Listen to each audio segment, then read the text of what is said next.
మిథునం వారికి గనక చూసుకున్నట్లయితే మీ యొక్క రాస్యాధిపతి అయినటువంటి బుధుడు దశమ స్థానంలో పాపగ్రహాల మధ్యన ఉన్నాడు. అయితే దశమ స్థానంలో క్రూరగ్రహాలైనటువంటి శనికుజుడు ఉండడం చాలా మంచిది. లాభంలో రవి ఉండడం కూడా మంచిదే. రవితో పాటు శుక్రుడు ఉన్నాడు. ఆ యొక్క శుక్రుడు మీకు 20వ తేదీ నుంచి 12వ స్థానంలోకి రావడం ఇంకొక రకమైనటువంటి మంచి ఫలితం ఇస్తుంది అక్కడ. కాకపోతే 3లో ఉండే కేతువు, ఈ యొక్క చంద్రుడు దాదాపుగా మీకు దశమ స్థానం నుంచి 4వ భావం వరకు సంచరిస్తుంటాడు.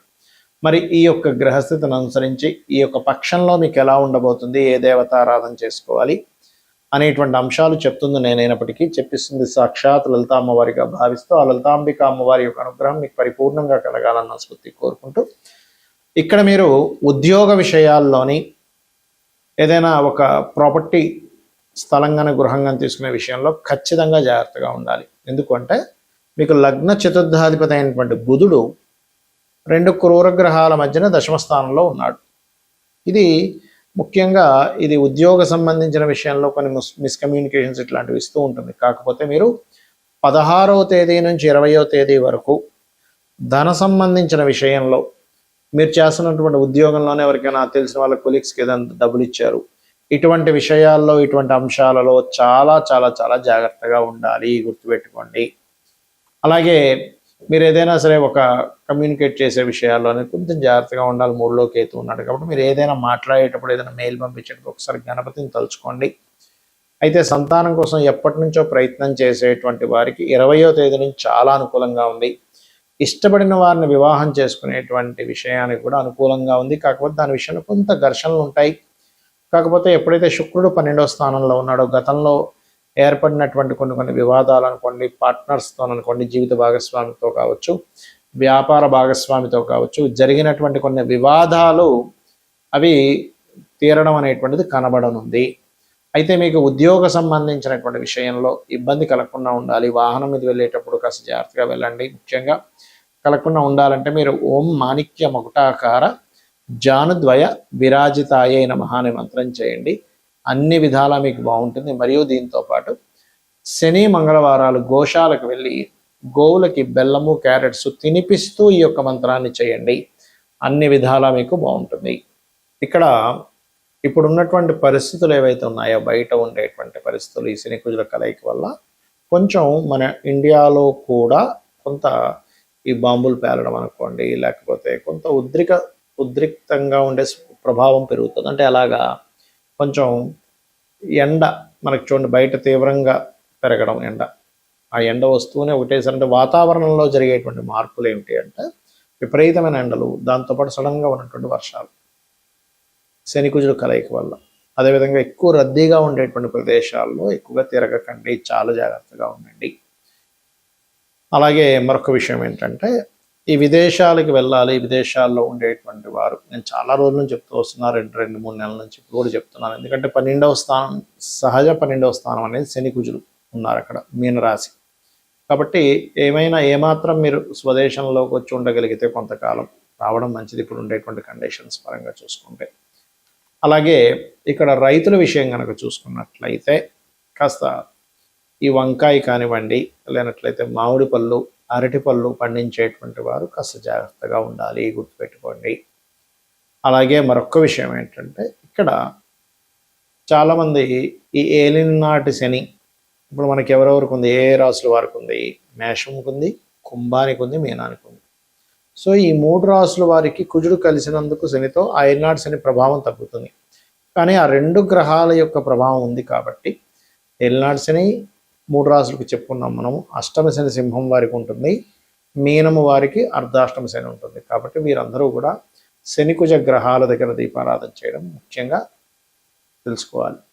ఇంకొకటి ఏంటంటే షేర్ మార్కెట్ కారకుడైనటువంటి బుధుడు ఈ యొక్క శని కుజ గ్రహాల మధ్యన వస్తున్నాడు కాబట్టి షేర్ మార్కెట్లో మీరు ఎప్పుడూ చూడనటువంటి ఫ్లక్చువేషన్స్ జరగనున్నాయి రాబోయే 25 రోజులు కూడా గుర్తుపెట్టుకోండి.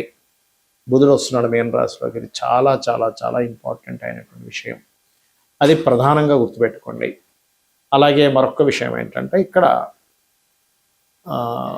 ఈ ట్రేడింగ్ చేసేవాళ్ళు, షేర్ మార్కెటింగ్ రిలేటెడ్ సంబంధించినటువంటి వాటిలో ఉండేటువంటి వారు, మరియు మార్కెటింగ్ రంగాల్లో ఉండేటువంటి వారు ఈ యొక్క విషయాల్లో జాగ్రత్తగా ఉండాలి. అయితే ఎప్పుడూ కూడా గోచారం అనేటువంటిది మనకి కొంత పర్సెంట్, ఒక 10-15% పనిచేస్తే మన పర్సనల్ చార్ట్ ప్రధానంగా పనిచేస్తుంటుంది అక్కడ. కాబట్టి మీ జన్మజాతకంలో గ్రహాలు ఎలా ఉన్నాయి, జన్మజాతకంలో లగ్నం ఎలా ఉంది, లగ్న బలం ఎలా ఉంది, దానివల్ల మీరు ఎదగడం అనేది జరుగుతూ ఉంటుంది. మీ శారీరక సంస్కృత కానివ్వండి, ఇవన్నీ జరుగుతూ ఉంటాయి. ఇక రెండవ భావం ధనస్థానం, అంటే మీకు ధనయోగం ఏ రకంగా ఉంది అనేది ధనభావాన్ని బట్టి చూసుకోవాలి. అంతేగాని ఎల్నాటి వచ్చింది కాబట్టి ధనం లేదనుకోవడానికి కాదు అక్కడ. అలాగే మరొక విషయం ఏంటంటే ఇక్కడ గమనించినట్లయితే ఇక మూడవది ఏంటి, అన్నదమ్ములతో ఉండే సఖ్యత, ఎప్పుడు ఏ ప్రాపర్టీ తీసుకోవాలి 4వ భావంలోని, సంతానం గురించి 5వ భావంలోని, రుణరోగ శత్రువుల గురించి 6వ భావంలోని, వివాహం ఎప్పుడవుతుంది అనేటువంటి 7వ స్థానంలోని, అదేవిధంగా మీ యొక్క ఆయుష్ అంటే కొంచెం ఏదైనా ఆకస్మిక సంఘటనలు ఉన్నాయా, లేకపోతే తల్లిదండ్రులతో ఉండే రిలేషన్ 9వ స్థానంలో, అదే రకంగా మీ యొక్క కర్మ అంటే కొంతమందికి వృత్తిపరంగా విదేశాలకు వెళ్తే కొంతమంది బాగా సక్సెస్ అయితే, కొంతమంది స్వదేశంలో బాగా సక్సెస్ అవుతారు. కాబట్టి విదేశాల్లోకి వెళ్తే బాగుంటుందా, స్వదేశంలో బాగుంటుందా అనేటువంటి ఒక క్లారిటీ అనేటువంటిది మీకు మీ 10వ భావాధిపతి ఎక్కడున్నాడనే దాని మీద వస్తుంది. కాబట్టి ఏంటంటే ఇన్వెస్ట్మెంట్స్ కానివ్వండి, బిజినెస్ రాణించేది కానివ్వండి, అన్నీ మీ జన్మజాతకంలో ఉంటాయి. గోచార ఫలితాలు కేవలం 10-15% మాత్రమే, ఇది ప్రధానంగా గుర్తుపెట్టుకోండి. అలాగే సరే జాతకం లేదు, అప్పుడు ఏం చేయాలి? మీరు చక్కగా మీ యొక్క జాతకం లేనంత మాత్రం చేత చింతించకుండా అమ్మవారి యొక్క ఆరాధన నిత్యము లలితా సహస్రనామాలు, లేదా విష్ణు భక్తులు అయి ఉన్నట్లయితే విష్ణు సహస్రనామాలు, శివభక్తులు అయ్యారు శివ సహస్రనామాలు చేసుకోండి.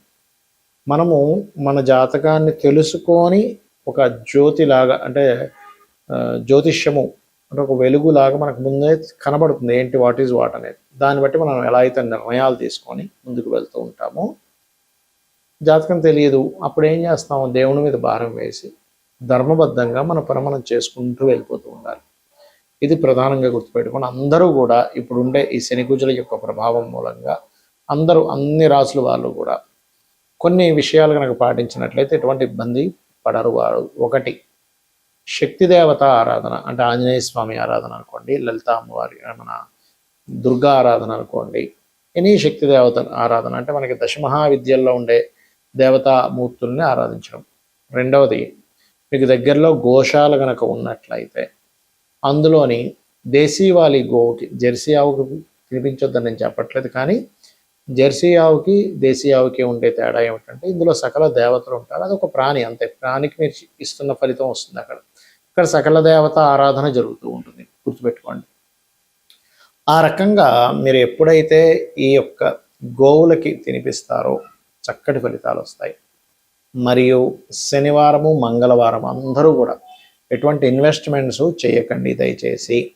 ఇది ప్రధానంగా గుర్తుపెట్టుకోవాల్సినటువంటి అంశం, గుర్తుపెట్టుకోండి.